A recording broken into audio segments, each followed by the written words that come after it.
Hi students, this is Alex here. இந்த ப்ராப்ளத்தில் வந்து if the demand law is given by so P is equal to 10 into e power minus x by 2 அப்படின்னு கொடுத்துருக்காங்க. Elasticity of demand நம்ம கண்டுபிடிக்கணும். So elasticity of demand formula eta d அப்படின்னு போடுவோம். minus p by x into dx by dp.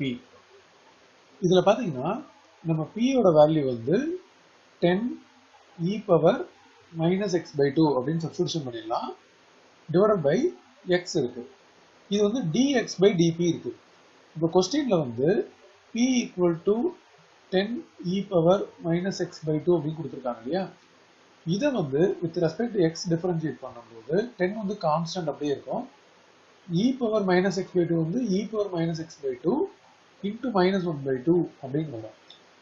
But நமக்கு இங்க dx by dp வேணும்.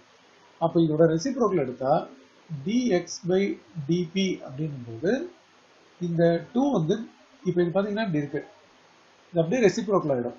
2 divided by 10 e power minus x by 2 into minus 1 minus 1 இங்கே போட்டுடலாம். So இந்த இடத்துல dx by dpக்கு minus 2 divided by 10 e power minus x by 2 அப்படின்னு வரும்.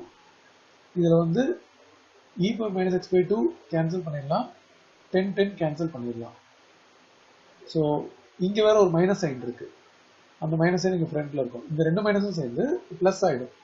அப்போ elasticity of demand eta D அப்படின்றது பார்த்தீங்கன்னா 2 by x.